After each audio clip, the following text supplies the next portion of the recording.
welcome to the Vegan Stew. We're really glad that you're here. Just a friendly reminder, go to YouTube and subscribe to the Vegan Stew and to Virtual Veg Fest. Hit the notification button so you know when we go live, so you never miss a show or anything that we do.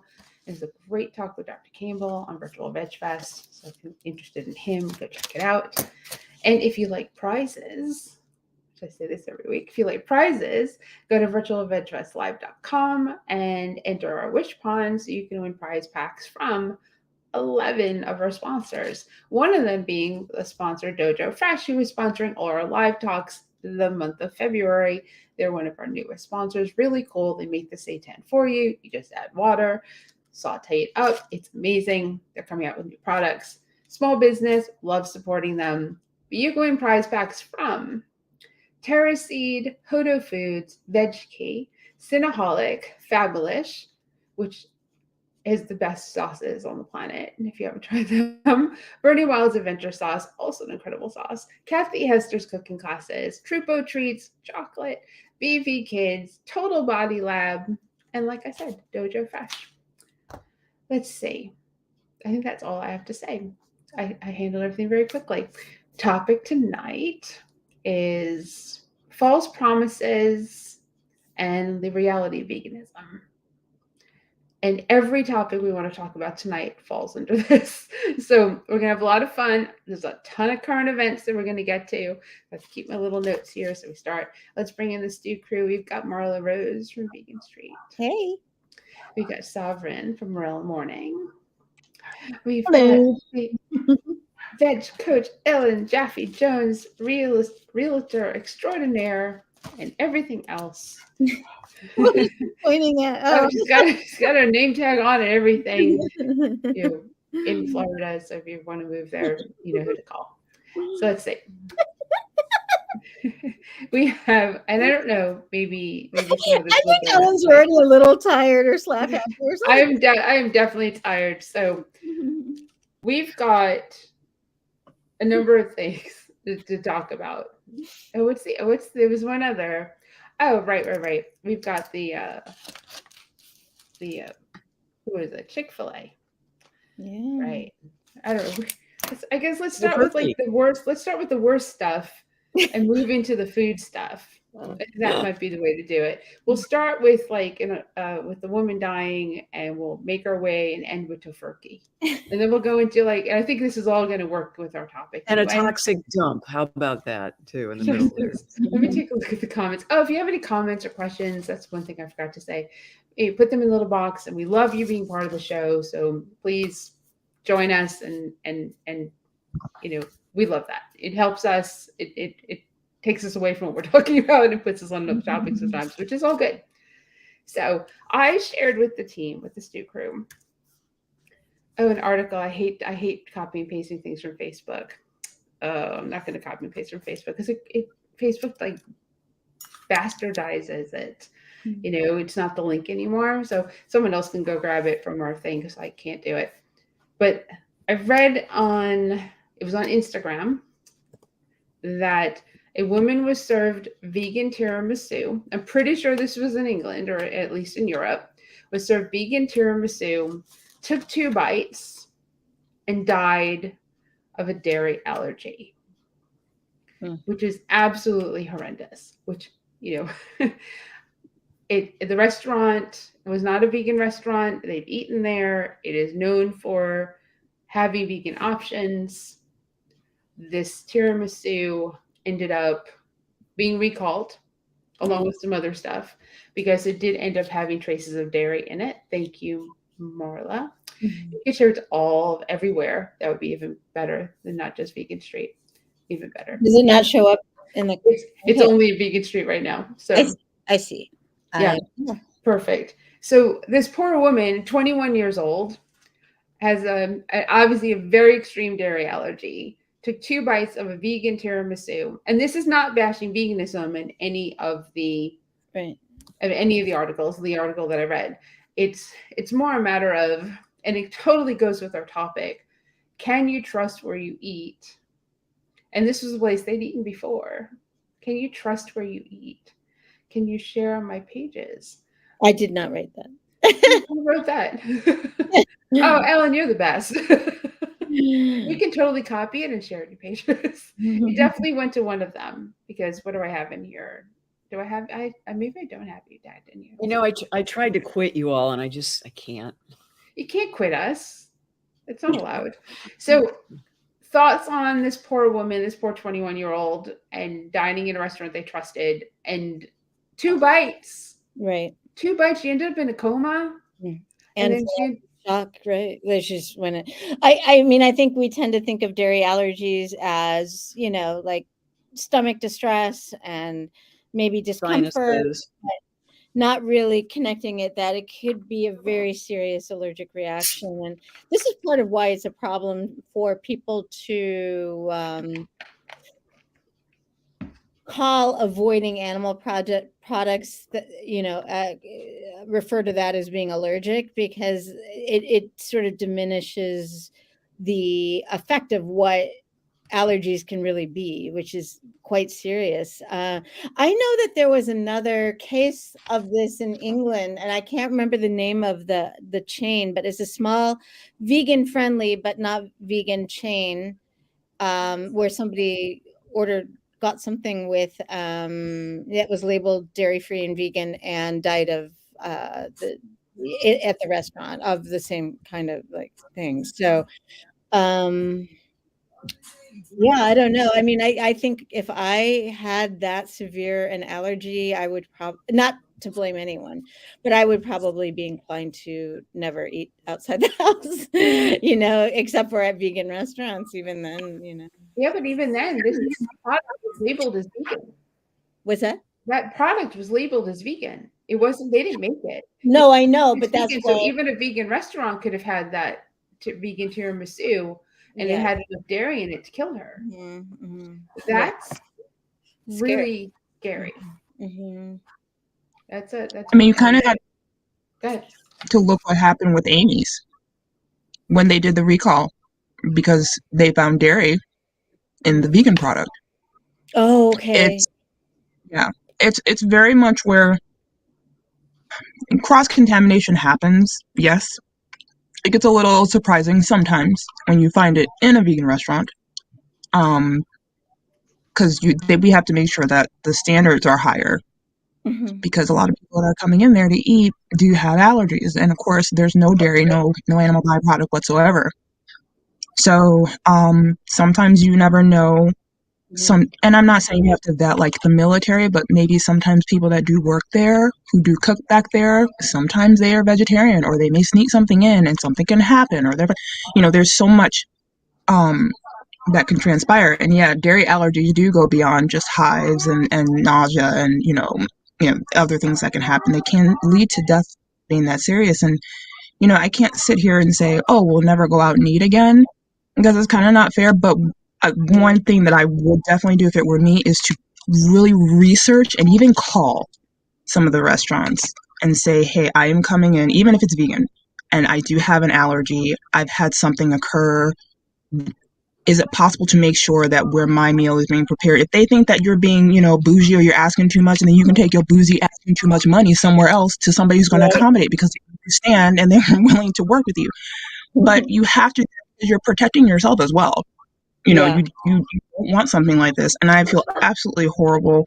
It's so sad that she passed away this young and just quickly. So, Right. Have you ever, I'm just curious if any of you, anybody has ever heard of anybody dying? I never have. I mean, I've certainly heard of allergic reactions, but this is the first time I've actually heard of somebody dying. I think it's pretty rare with a dairy allergy, and it may have not even been something that would have normally occurred to her. She may have normally had, if she had a reaction to dairy, it may have normally been, but like maybe there were different things that set off a chain reaction of. Yes, she had earlier in the meal also ended up having dairy in it, and it wasn't supposed to. Yeah. There were 2 items at the restaurant that were vegan, like labeled as, and the company that made these products had contamination. So it may have been that she did go to the bathroom, try to throw it up, and she didn't make it out of the bathroom.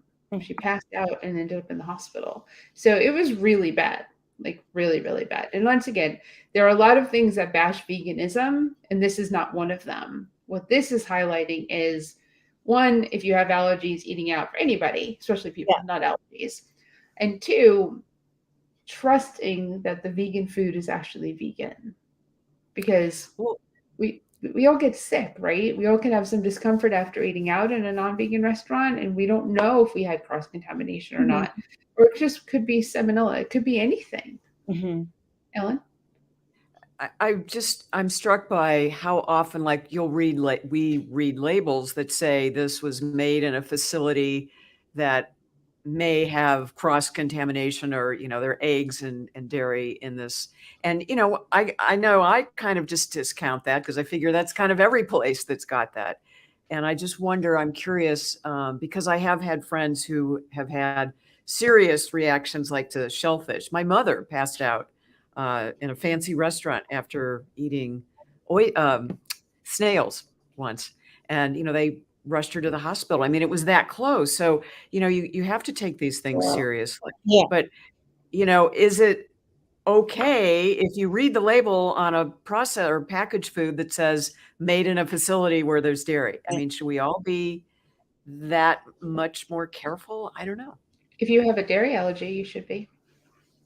And I think people who have dairy allergies, like this woman, probably didn't eat stuff like that. Then again, it's another country as well. Right. The other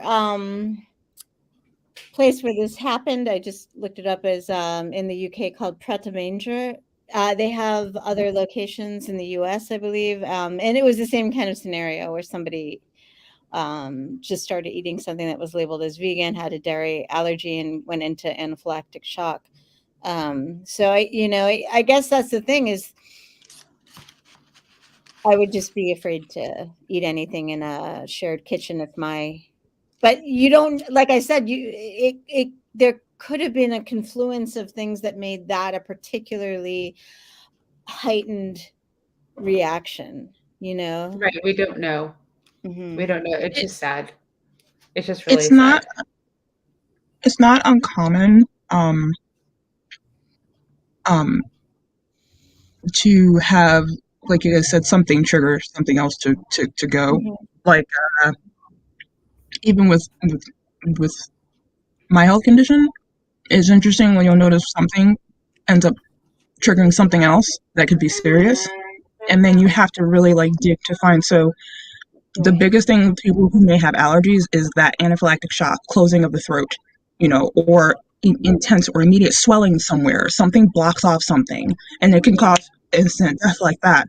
So it's an allergy depending on how severe someone can be to dairy. Then that's how major it can be. It's really, really sad, because that's right. People don't think, they're like, oh, it's just maybe itches or rashes or no, it can take a life. Just like touching something can take a life. About that. Tiramisu is like dairy, and made with dairy. Yeah, right. Yeah, a vegan, obviously vegan, but it's got whipped cream. It's got the coffee flavored whipped cream. It's got those soaps, whatever. The cookies in it are made with dairy. I mean, so I don't know if it really wasn't vegan and it was 100% not vegan. That's a lot of dairy to consume for somebody who's allergic. That's a good point. It could have been made by a producer who also makes non-vegan, and it could have just its own package. Well, great. That's awesome. That's it. Yeah, that's the thing right there. That's right there. If it's coming from a factory or from a place where it's already packaged, there could immediately be cross-contamination, regardless if it is vegan. It's being packaged and made in a factory where things can be, cross-contaminated. So if it in down the line, I'm working towards opening up my own little bakery cafe, and one of the things that I'm very serious about is working with small bakeries, but they have to be vegan or local or something. I cannot do where it will be factory, because I don't want someone to get sick. Right. And then you also have to look from the standpoint of, my little ones have allergies. They break out into hives and everything else that were there in the bathroom. But I don't want it to be where some other little one comes in and their allergies are worse, or we have scenarios like this. I Yeah, I would rather have something small batch and made, Right. from him. And I'll be real strict with those locations that I, small businesses and, inclusive. But I know it's easier said than done. And like when people who have really big restaurants, you're going to order because of the demand or how many people you're serving. And then on their end, I would really, really, really research where you're getting your stuff from and if they're up to code and if they're truly, truly a dairy-free facility due to the type of restaurant that and customers that are coming in there. Right. Mhm. Great advice. I think, So- for people watching too, that we need to clarify, you can go to a doctor and because I've had tons and tons of allergy testing throughout my life and it's evolved. The more sophisticated the technology gets. So you can have like a dairy kind of like gluten intolerance versus an allergy where, your throat closes up and you're gone kind of thing. So it's important, I think, for people watching, if you have some concerns, go get a baseline test and see where you are on the spectrum, because that will be very helpful in trying to figure out, well, how paranoid about this do I really need to be? Exactly. Okay. Shayla's here, which is awesome. Dr. Shayla's down there somewhere. Yeah. There you go. Just throwing you into the mix. Yeah.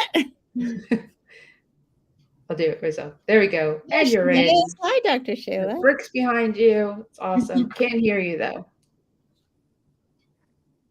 Okay, so she figures that out. So we'll go from woman died from tiramisu to this. Has anyone heard of the train wreck in Ohio and Yes. chemicals that were released? And Yes. You're not talking about Jim Jordan, are you? well, I don't want to, but we're going to talk about, I know this is something Ellen wanted to touch on, right? Because the concern over the area where how much this has impacted the area, how much the government is actually telling the truth. Because the FDA is saying, the EPA is saying, oh, the levels are okay, but people are like, eyes are tearing, they're coughing, their kids are Animals sick. are dying. Animals are dying all over in the the place. water, in the air. Right. And how safe is that for these people? What's the name of the city? For Providence? miles. Yeah. No, East Palestine. Thank you. I knew up that. there, East Palestine, that's Ohio, Sorry. which is the border of Pennsylvania, Mhm. right? So it's close to over there. Mhm. And no, we're not going to do politics. We're just going to talk about the impact, obviously, this is having on people. And Ellen, you're extending it out to Summerfest. Yeah, Vegan Summerfest is you have to fly into Pittsburgh, which is where they're saying, the water supply may be contaminated, although, others are saying, oh, no, it isn't. And so that's like a week up in the Pittsburgh, 2 hours out of Pittsburgh. And then, and I'm just debating whether I go to any of this. So Vegan Summerfest happens first, and then 2 days later, the National Senior Games, where I'm a sponsored athlete, happens for another week. So 2 weeks in that area. And I'm thinking, like, can I really be drinking bottled water, or, Right. is it, how bad really is it going to be? Or is it right now? I mean, certainly there's probably some half-life that will happen by the summer, but, everything I've been reading is just like nasty stuff. It's bad. There is acid rain that is happening right now because of that particular chemical mixing with the water. There are people that are on TikTok that are showing literally the melting on their cars from it. What's melting? There are from cars from acid rain. The acid rain coming from that, the chemicals mixing with the water. It's the thing. Look, I absolutely love TikTok because people who are experiencing it and are there are sharing what we're not hearing nationwide. And it is scary.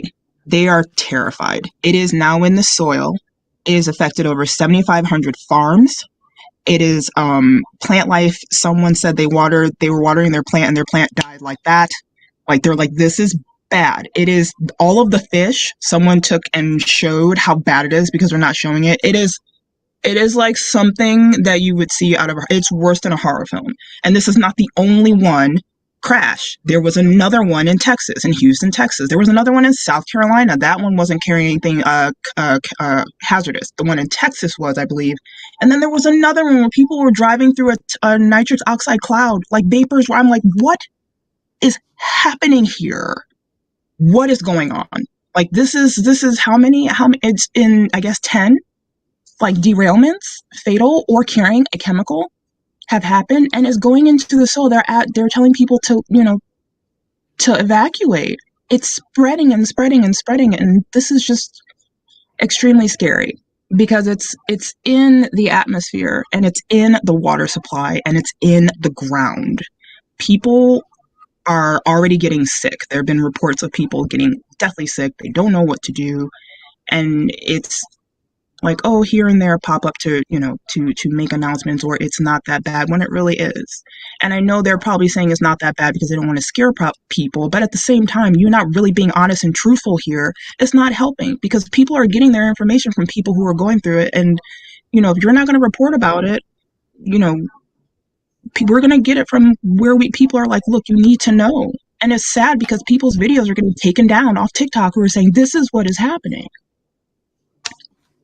It's scary. Yeah, they're told to go home and drink bottled water. So I don't know. It's horrible, and I don't sadly trust our government enough to do the right thing. But for these people in this town, but their governor and their politicians, and they're very red politicians, they're not doing anything either, because it's profits over people. So, I mean, there's many things we can do.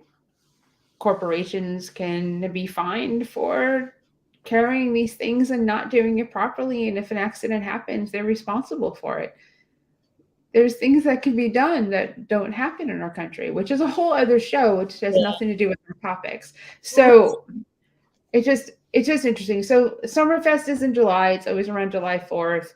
You have time to see what happens and make those decisions. They want to know. I mean, I'm getting asked, am I coming as a speaker? So they need to know that answer now, which is why I'm sort of in panic mode of trying to figure this out.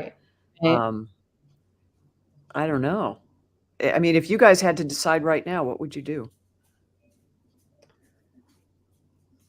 I would say I was going, and then if everything was horrible when it comes closer to the time, say I'm not. As simple as that. You get to do what's best for you. Yeah, I wouldn't do it. And I think I'm just one who kind of likes I would watch and see everything that's going on and keeping up to date on it. And if it's literally like, okay, there is still vapors of some form in the air and atmosphere, you would think that they're like, maybe this is not a good idea. And then with a lot of people just literally trying to figure out what's going on, if they should leave, the detriment to this, I wouldn't go. You can't. I wouldn't if it was me. So there you go. Yeah, I don't like to commit to something and then cancel. It's easier to just not go. It's a hard decision, because you realize that in this city, in this town, the air doesn't just stay there. The water just doesn't stay there. Right. So, I mean, it's East Coast. It'll affect Marla. It'll affect me. It'll affect all of us eventually, because weather's going to move that and expand it out, and the water is going to flow. So I don't know. But then again, all these things are contaminated anyway, and we have to live with that. So lighten things up. Oh my God! We're gonna lighten things up. We're gonna talk about Chick-fil-A again. We're gonna talk about fast food on this show. And last time it won't be as explosive. I'm pretty sure, because I think we'll wind here. None of us are going to eat it because it's not vegan. I mean, it's been a little rough, because I live in the area where they're serving this, right? Oh, and it's not here in the Triangle, but it's in the Triad, which is an hour and a half away from me. Okay. So they're like, oh, Chick-fil-A is going to do this cauliflower fried. First of all, the 4 years to make a fried cauliflower was a comment that I read, which is, really? You couldn't batter your cauliflower in your You didn't make it vegan. So you just took the batter that you have and you put it on cauliflower. Was it the size of the cauliflower that took 4 years? How are you going to serve it on the sandwich? I don't know. But they didn't make it vegan. They made something vegetarian in a homophobic, Yeah, it's a terrible company. LGBTQ Yeah. hating Mhm. fast food restaurant. Well, what is interesting though is observing their base react to it, which is funny. It's Cracker Barrel all over again. It's somehow or another people can see wokeness in cauliflower. So it becomes this whole red state Yeah, versus the funny blue. thing, I hadn't even heard about the Chick-fil-A thing. It's non-vegan friends of mine. It sent me this article. It's like, check this out. Did you see this? So I'm reading. I'm like, what is this? And then, yeah, now you can tell that they likely had some lawyers or somebody as a part of it because it's very carefully worded so that it doesn't say that it's vegan. You know, Yeah, I it's not forget the that, yeah. exact wording they use, but it's like I think plant forward or you know, something. something they creative thing they came up with so that they Forward. won't call it. Yeah. Talk about I was cross like, this is it. Then I contamination. texted them back. I said, yeah, this is not vegan. And they're like, what is cauliflower? And I'm like, no, it's got, you know, dairy They and figured eggs out a and all way. that. They figured it out. Yeah. Plant forward. Oh gosh. Oh no. Yeah, they got But I mean, Okay. creative there. I mean, then in the groups that are vegan and vegetarian, the people who are veg, Mhm. are like, oh, I tried it, and then you've got look, here we go with Sheila, and then people say, "Don't mine's over fried cauliflower, but okra is totally okay." Why the hate for cauliflower? That's really funny, and it's funny Well, because that's what I okra's said totally on my vegan. Facebook. I'm on Vegan Street. Is it's like I don't know why they're so scared of it. It's white. It's You know? That's fair. Sorry, Yeah. sorry to quote myself, but it's true. Like, God dang. So they put a brown coating on it. Maybe that's Inside is white. Inside. This is honestly awful. I never like okay.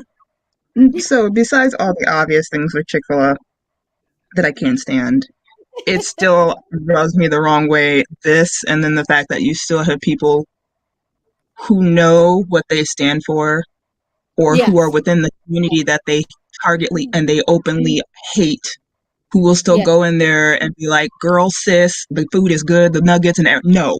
Like it's and you will have vegans that will do it. Or vegetarians that will do I mean just like I don't understand what is so magical, about this. I don't know what is in the sauce. I don't care to know. It's your ethics and morals. It's like you don't like that they talk about you or they raise campaign funds against you and people of color and things like that. But I mean, oh my God, it's good. I mean, it's what where are you lying here? This is not a let's like get them to have vegan stuff. Right. Retail fast food place. Yeah, no. This is not a popcorn chicken, vegan popcorn chicken, orange chicken thing that I can see why people went and tried it. This is this is ethics and morals, Right. and this is not that restaurant. Right. And the people that go to this restaurant intentionally go there because they support or because they support hate. And the thing is, it's cauliflower. Do you know how many places make fried cauliflower vegan and better, I'm sure, than this restaurant has made? And a fried vegan chicken sandwich. They are all over the place now. If you have a vegan restaurant near you or if you travel anywhere, cauliflower wings are delicious. Cauliflower wings are amazing. You can give a recipe. You can make them at home. It'll be restaurant quality. Just right to me. Thank you. People are into the. I think we have short attention spans, and people are into the novelty of something. Oh my gosh! And then they forget it, which is fine. But what I posted on my Facebook is I really, I know this is a weird thing for a vegan to say, but I'm glad it's not vegan, so I don't have to have my heart broken a million times by seeing vegans promoting this hate-filled business that doesn't deserve anyone's money, So to me, I do take this, just true unapologetic joy from watching their base just lose their minds over it and just go cuckoo for Same. cocoa. That's the joy. Because usually it's vegans who are attacking other vegans. So watching the red state people go after each other is fun, but I don't know. That's awesome. So to segue, Yes. we're going to segue into Tofurky. We're going to actually go to a vegan company, but Marla, you went bum, bum, bum. Yeah, I was trying to get us away from the buzzkill of it all, but anyway, no, okay. So Tofurky and the company have been around forever. Seth, the founder of the parent company, has. I think he started in 1980. He's a true believer and as cliched as the term goes, an absolute pioneer. And when Tofurky was launched in 1995, I think it was one of the first few, that was a game changer, is another cliche for holidays and that sort of thing. They were one of the last remaining family-owned, independent, largish companies. They just sold to a Japanese company called Morinaga, something like that, Morinaga Nutritional Foods, a subsidiary of them, and it's a subsidiary of a dairy company. They also were a big supplier of the tofu that Tofurky uses. So there is a bit of controversy with that because it will now not be owned by a vegan parent company. And as we know, dairy is as violent and destructive and cruel as the meat industry, and it is, side by side with it. So it's understandable people are hurt about it, but also at the same time, Tofurky is now going to be able to sell their products overseas in ways that they weren't before and expand. So yeah, I mean, I understand what you're saying, Sheila. It's just, unfortunately, I've been in conversations with Seth over the past year or so, and things are really hard for these businesses right now. Everything is so expensive in terms of packaging, in terms of like they try to be as low waste as they can be with the cardboard and stuff like that. It's just, I think it's really easy to sit on the sidelines and point fingers and get angry and make it a black or white thing. It is just a complicated issue, but he gets to retire. I mean, he gets to go do what he wants to do. Close to 90. He's done. Or 80. He's in his 80s, I believe. Yeah. He's done well. And so he was part of the group, just for a little historical perspective. There was a group of hippies that went up to San Francisco, and they decided they really didn't want to stay in San Francisco. So they just got in a bunch of vans and started driving south and ended up in Summertown, Tennessee. And they became known as the Farm. And then they started developing all these different products, and everything that the companies that they formed became like the book publishing company, right? Mail order catalog company. And so many of these very early vegan products that we know and love, and some of the early cookbooks that I and many of us maybe started reading, were published by them. And Seth had gone to live there, but didn't stay as long as. So my publisher and all my 6 books, we're still living there, right? And they're still there. And I got to go there, and they had this big, it looked like a water tower. And the owner of the farm, Bob Holzapfel, we're walking around, and he said that's where Seth started his tofu and tempeh and processing it. And it was just like, I've heard about the farm for years, and I even know people who went there to live. Spent like a summer there on the first commune in America. It was built. I mean, this kind of stuff. So there's a lot of history with everything that Seth and the farm has done.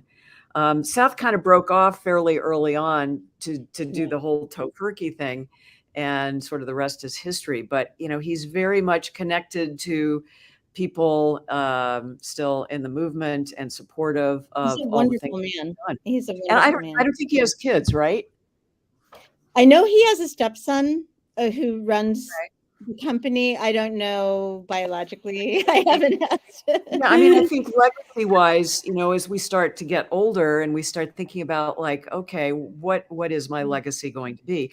And maybe we can think of it in terms of, okay, we've all seen the headlines that say, hopefully this is true, that dairy is dying, dairy is dead, and that, so what's going to happen to these companies? Is it a good thing that they're taking on a vegan company? I see what you're saying. Yeah, I see what you're saying. Replace to kind of build their market share with what is going to be the wave of the future. Maybe that's another way of looking at this. Yeah. It's a great way to look at it because a lot of the dairy companies are investing in a plant-based vegan option of vegan dairy option. And you see that by going to Walmart, Target, any supermarket now, no matter where you are. And there's soy, at a minimum, soy, almond, oat milks, right, at a minimum, coconut. And they often have the money and resources that these small ethical mom and pop type shops, don't. Right. I remember too, like what Miyoko Skinner, who she was also with my publisher, wrote the book Artisan Vegan Cheese, and then Whole Foods came to her and said, fabulous recipes, we'd like to make them and sell them. And so, then she ends up on the cover of Forbes magazine for her pioneering ways doing that. But the point being, there was some discussion. Was an early investor. I'm sorry? Yeah. I said Seth was, I think, her biggest early investor. And at one point, there was some buzz that Nestle was going to buy her out. And oh my gosh, that lit up the internet. And, she said, no, that's not ever happening. But, there is this whole idea of like these mainstream companies are now recognizing that there's a huge demand in vegan products. And how are we going to glom onto it, be part of this so that our bottom line catches the wave? And, I remember Miyoko just had a whole lot of pushback, and trying to deal with this idea that she was selling out. And I don't know how close, I would guess that Nestle probably did approach her, and she probably had the ability to say no. But some companies, in some ways it's nothing new, because didn't Silk in the 90s got bought out by a dairy, a dairy company. So this has been like that. The goal was this would be a good problem to have, is when people start seeing this as, potential. It's from the business perspective, whenever you can, especially as a small business owner, when you can sell your business, to someone who wants to pay you, you can't really fault a person for, wanting to make an income. But and dairy is tricky because, even the same group of non-vegan friends of mine who sent me the Chick-fil-A text, but a lot of them also will drink plant-based milk, even though, they aren't vegan. But what we know, especially amongst people of color, that there's a high rate of lactose intolerance. So, there's a whole market for serving people with non-dairy items and plant-based options, which is why, you're seeing it more and more at like Starbucks and, these really big large franchises, because the demand is there. So it will be nice to see more of the large companies, offer some of these plant-based it would be nice items. if they divested entirely of dairy. That would make it such a much easier. But let's be clear, when we're talking about it, it's like we're talking about liquid dairy, because cheese is still pretty popular from what I gather. It is. Yeah. Sovereign, you want to say something? Yeah. When I lived in New York in 2007.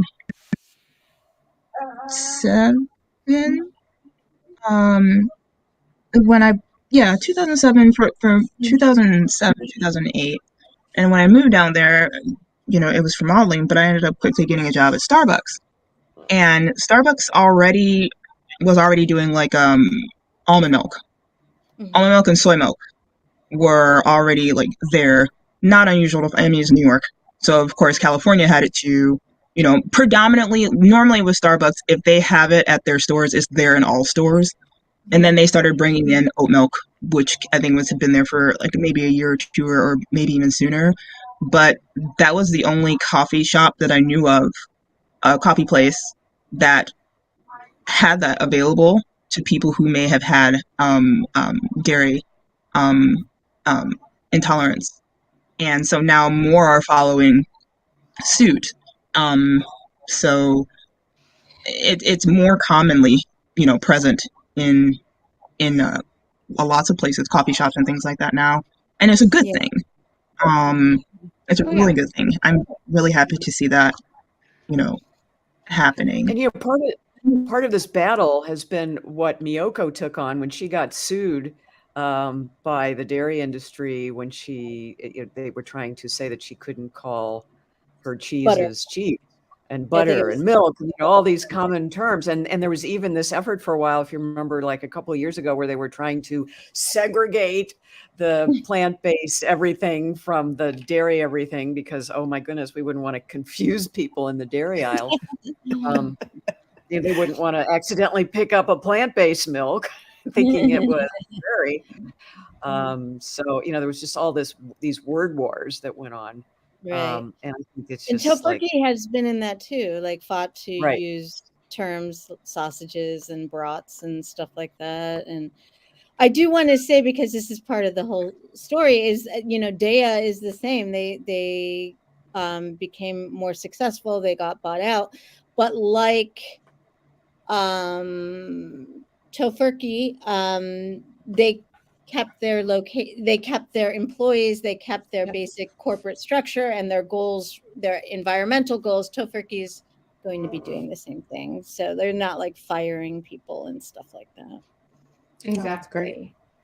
So our topic, 40 minutes in, it's kind of all reflected, because the false promises and the benefits of veganism. So some of the false promises of veganism is that your favorite company, like Tofurkey, and hi Deb for showing up and being sorry about your Wi-Fi, and is that they may not always stay a small company, and they may sell out to a larger one. And as much as there's outrage, because there is, because that's what vegans like to do, the outrage, the growth supersedes the tiny company. Being able to reach more people, making it more mainstream, is incredibly important. The other thing that comes with a larger company and more mainstream is lower prices, because production costs less. And if there's more sales and they have more production, then we pay less. Just Egg is a great example of that. It's now $3.99 for a bottle of Just Egg. It's supposed to be $10 for a bottle of Just Egg. Amazing. So compared to a carton of eggs, which is $12. A carton of eggs is $8. So more current events is going on in our world. So it's the false promises, and I'll start us off segueing it away from what we've been talking about. One of the false promises, and this is great for you, Dr. Shayla, is that go vegan, go whole food, plant-based, and you're going to lose weight. You're going to lose a ton of weight. Yeah. It happens for a lot of people, and then they find vegan junk food, and they put on a lot of weight. Exactly. Yeah, it's definitely a false promise. I like to tell people that vegan does not equal healthy. And as much as we like it to be, it does not. Because I have even met some vegans who don't particularly even like vegetables. That they're vegan for the environment, for the animals, but they are not vegan because they like lettuce. And they make that very clear. And so, right. And when you add in a lot of these processed foods and pre-prepared foods, versus just really sticking to the basics, you can compromise your health. And I think that's, another one of those myths too that come into place about being plant-based is that it's so expensive. That's one of the things that it's expensive. Well, it's expensive if you're, living off of Impossible Burgers and, all of the pre-prepared things. But if you're buying dried beans and you're buying, carrots and potatoes, rice, those things are not expensive. Right. We know that, especially you go to a bulk bin and you can get a lot of food for a little money. And so, yeah, you're exactly right. Yeah, Ellen wrote It the is. book. Ellen's staying very quiet, but Ellen's like, I have a book on this. Right. You can tell Exactly. it's late in the day for Ellen, because usually she's like moves one arm and is there. Even the It is dog eats it. expensive if you go and shop at Whole Paycheck. Right. This isn't as bad anymore now that it's Amazon. That though, Sovereign, it depends on what you buy. Right. 'Cause I shop at Whole Foods, honestly, because it's right around the corner and it's quick and easy. But it depends on what you buy. You can still get tofu there for $2.99. You can get a big box of the lettuce for like $3. Beans and rice. Beans and rice. Right. I think it depends. Like Whole Foods was the only thing that was available when I started, and of course, it's like, oh, okay, I was in my teens, like late teens in high school when I started shopping there, and I was just like, holy crap, $100 gets you nothing, and it was just me. But they had competition with like Trader Joe's, now it's Sprouts, and now more of these stores are doing deals. So yeah, it's easier now than it was. And they are another example of what we were talking about when a large company comes in, like when they were purchased by Amazon. Yeah, it had some downsides, but it made their made a lot of their prices cheaper too. Right. Plus the demand is there that they could, they spun off the 365O or 365. Pretty, I mean, honestly, it's not bad. If you're not buying exotic ingredients, if you're not buying a lot of fancy spices and things that are just off the charts, really incredibly cheap. Well, you can still buy those though. It's got to be foods in their natural state. It's just that simple. I think what Ellen is saying, Sovereign, is you don't have to buy them from Whole Foods and the fancy No, stores to buy your spices. Right. Don't buy your salt at Whole Foods. Go to an Indian market. No. Don't buy your nutritional yeast from there. I get it online in bulk. What I guess I'm getting at is just that it's easier now and there's more available, and farmers markets are fantastic because they are cheaper for spices. They are cheaper for organic, things. I learned that, mangoes in a regular store, or even a place where they have it, okay, 3 or 2 for $3 or $4. Go to DeKalb Farmers Market and there's 10 for $5. Excuse me, I'm going there for the rest of my life.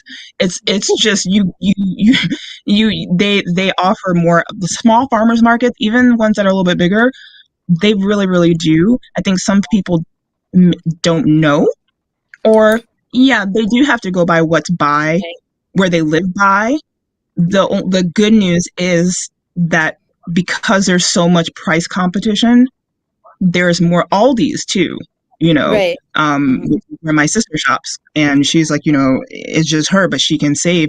I will say, touching upon Whole Foods and Amazon, to be careful, because I thought my jaw dropped to the floor. What is this? Impossible? Is it Impossible? Yeah. They're grounds. I get that like here or there occasionally to make something like for the kids. It was $10. I saw that too the other day at the grocery store by me. In Kroger's, it was like 4 something or 5 something. So it's like compare, because then that's the thing that leads people astray. They're like, it's too expensive. That's because they're pricing it how they want to price it. And then so it's changed and it's readily available and it's way better.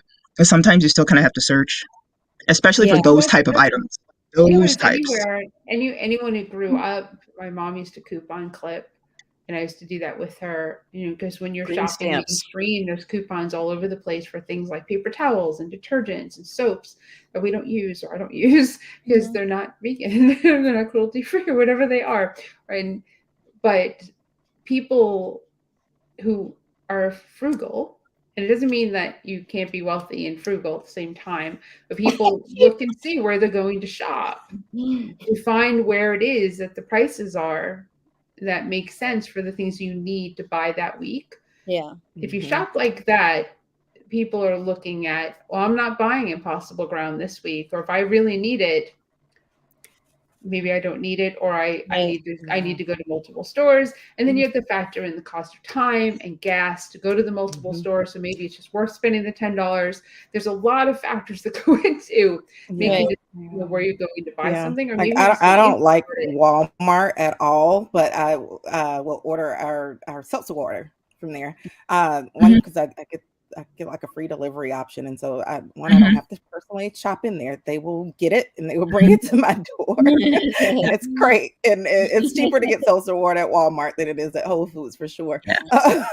When you look at the price of some of the frozen dinners, like, they're upwards of $7 or $8 for one TV dinner, versus if you make it from scratch, it's just so insanely cheaper. I break down. It's like a dime a serving for 4 ounces cooked beans, and maybe 20 cents for whole grains or, brown rice, something like that. It's just, so then you have plenty of money left over for the produce, which you can get from a CSA or a farmer's market where it's maybe a day old. And, there are all kinds of ways to get even organic produce. People ask me that, well, can you eat on $4 a day if it's organic? Yes, you can. You just have to know where to shop. Go on the website localharvest.org and find a local CSA or a co-op near you where you can go and even volunteer, get a work share, sometimes get the food for free. So there's just lots of different ways to do it, but it's unprocessed stuff. And people go, oh, well, do I have to spend time cooking? I don't have that kind of time. And I go, you don't have time. What I was about to say. That's the next complaint. Time wasters. That's why people buy the $7 TV dinners, because $8 TV because in 5 minutes they're eating. And I totally get that. There's a time and a place for those things. So, and even Kroger has an ugly fruit veg section, which even if they're ugly, they still taste good on the inside. Right.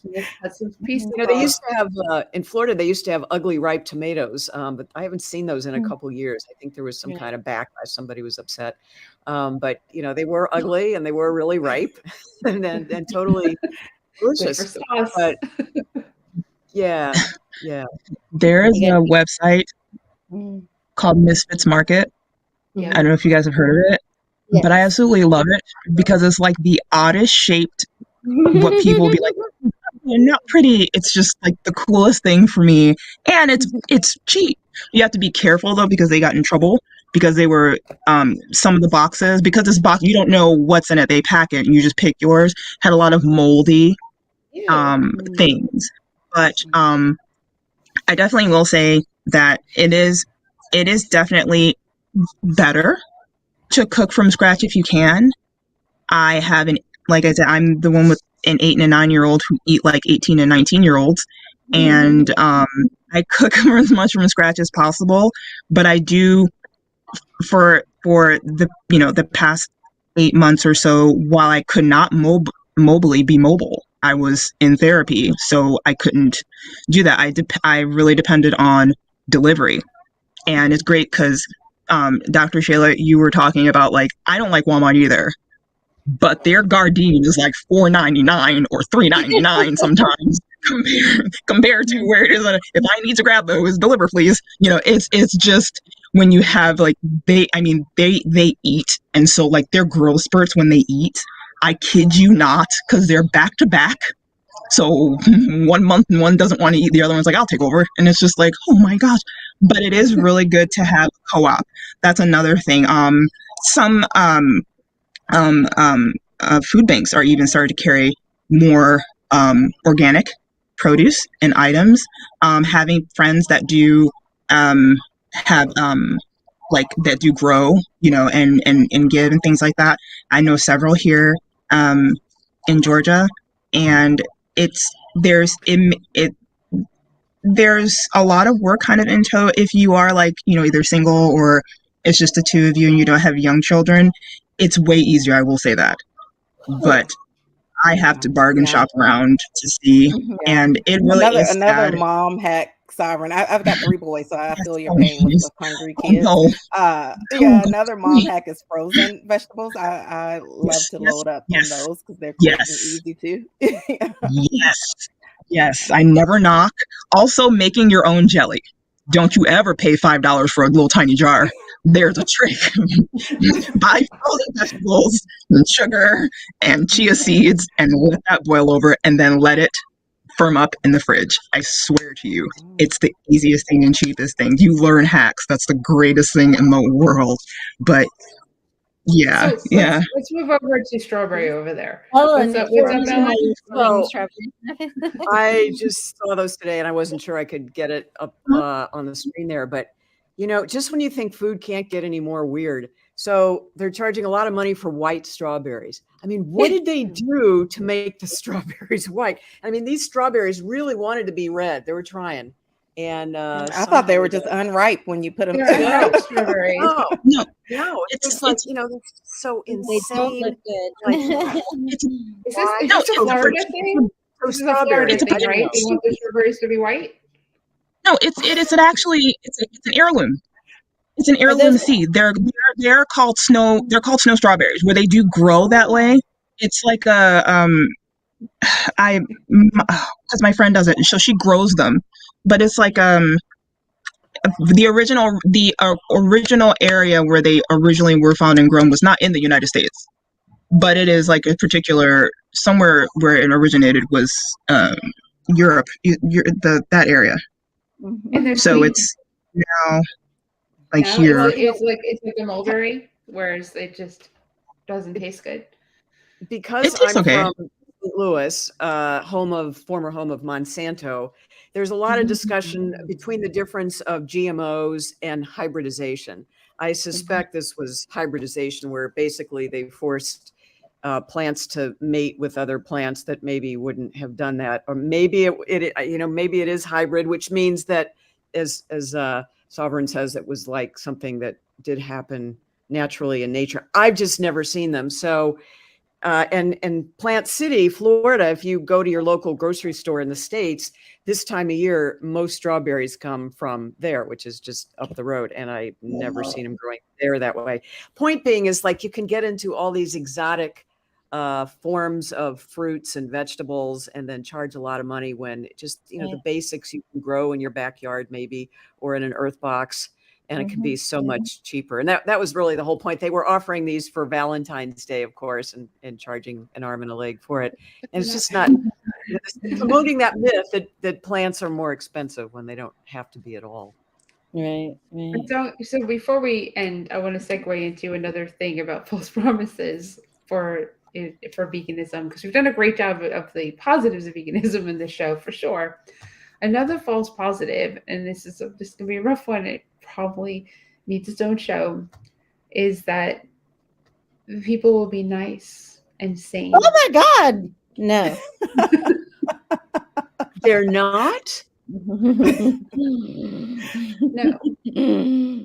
These are the meanest people on the planet.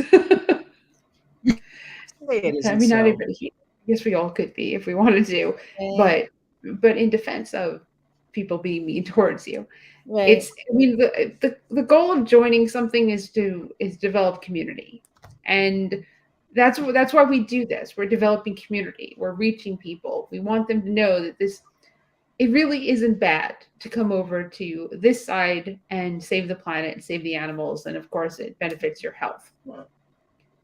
However, And we have cookies. We've got every cake. We've got every dessert for the most part at this point on the planet being made by vegan bakers and non-vegan bakers making vegan stuff. But we got Girl Scout cookies. There's like 5 of them that are vegan in the one baker. But segue. For some reason, the trolls, here we go, Sheila. The trolls tell me all the time how they thought vegans were nice. Which is, I mean, groups, obviously, people, I kind of want to know if in the, we are nice, that's another very good point, is we are much nicer to animals than we are to humans.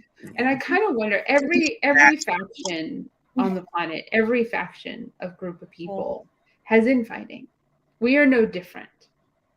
I wish, because we are based on compassion, Mm. that we could do it better. Well, Yeah, the I days think of that the you tree still, huggers is yeah, gone, huh? Yeah. I think you still have to Oh be no, we're still discerning hugging the trees. about your people. Like, just because somebody belongs to some other subculture that I'm part of doesn't mean that we have everything else in common. You know, I just think that, like, there's more to community than eating the same way or even having the same beliefs about compassion. So I just think that there's not a problem with being discerning about the people you surround yourself with, you know. And I think that is a problem, is when people go in and think that everyone's instantly going to be your friend and be kind. And but there are a lot of people, you know, like everyone, we all have our our issues, right? What I was going to add to the show, the false promises and real benefits, the false promises that you're going to look 20 or 30 years younger. I'm sorry. I see people bragging all the time about how many compliments they get on how young they look. And I'm like, I'm sorry. I can tell you're in your 60s. You don't look like you're in your 30s. I'm not trying to be petty. I'm not trying to be, but it's like, Hey, Marla, dang, girl. what's that? There goes those nice vegans. But like, Well, she's why? not telling them to their face. She's just telling us. No, the idea From the that world. you're going to immediately look young, that you're going to start looking younger, that you're going to have it on, you'll never get sick, I've not gotten a cold in 30 years, you know, all these things, which is fine, but we're all different. The idea that we're all, like, I remember when Kathy Freston, the vegan, was on Oprah 15 years ago, and everyone was like, if I go vegan, I can look like her. Well, the thing is, she was a supermodel or whatever before she was ever vegan. So it's not like going vegan unlocked all these, you know, things that, you know, I think there are some real benefits, but the idea that, you know, everyone's going to suddenly start looking young and all of that is a false. Yeah. You got to run. But a with lot it, of I'm that just too saying. boils down to what, you know, a person is eating too, kind of like what we talked about. If all of your vegan stuff is processed oily junk food, then yep, you're exactly right. You're definitely not going to find, you know, the fountain of youth there. But if you know, you're eating more clean, unprocessed stuff, then you'll definitely get more of those benefits. Can I say, I know Ellen had something to say, but I just want to say a really quick point, is this idea that, you know, going vegan kind of level, like it gives you this big boost. There are a lot of people, as you know, Dr. Shayla, and I'm sure everyone here knows, who grow up in environments with a lot of pollution and a lot of you know, deprivation and lack of access and things like that, that are aging, you know. And I don't think it's fair to, you know, point fingers and judge and say, well, if you were, you know, eating more kale and eating dates instead of Oh brownies, yeah. you know what I Oh, I mean? totally agree with you, Marla. Yeah, Mhm. it's so many other factors that go into, you know, to things, even into our health. You know, it a lot of times goes beyond just food. Food plays a large part of it, but Food you is know, a genetics big thing. will play a part of it. Environment will play a part of it. Mental health will even play a Drinking part water. of it. So yeah, Yes. yeah. So you're certainly right. That yeah, Mhm. there's so many other factors. Mhm. If I could Yeah. just say just a word about angry vegans, or you know, I think part of that, at least the angry vegans I know, or the cranky ones I know, typically are those who have been doing this a very long time. And there's a certain level of burnout and frustration that the world isn't vegan yesterday. And it permeates all levels of relationships, I've found in some of the angrier, cranky vegans that I've met. I'm just going to say. Or the very new ones. They're real angry. The newbie vegans, they're fun. You can always tell who they are. They're very loud, outspoken, and they haven't gotten their filter yet. They haven't gotten their balance yet, which is very cute. And there's nothing wrong with it, but it is adorable because because I did it. So I'm like, oh, I did that when I was 19. That's awesome. That's so cute. I totally get it. You're going to balance out because you can't stay there. It's not healthy. You won't have anyone in your life. You'll burn out. You'll burn out and stop being vegan. Is generally or you just stop relating to people. I've seen that. Right, which is a good thing if you're live on an island. Not a an recluse good. island. We're not talking recluse good. That's where Ellen's going. Recluse good. There are. What'd you say? I didn't hear. What'd you say? Right. I said not. You're speaking more like recluse. Recluse is not good. Yeah. Right. Right. Yeah. Right. There's you choose to not be around people because, but when you go into the recluse, pisses you off. It's a little bit too much. Right. So great topic. It's a great show. Next week is a very light show. So it's good. Get on a shady Do we ever Marla have a light Kane. show? I mean, we could. I guess it depends on what happens over the course of the next week as to how light the start of the show is.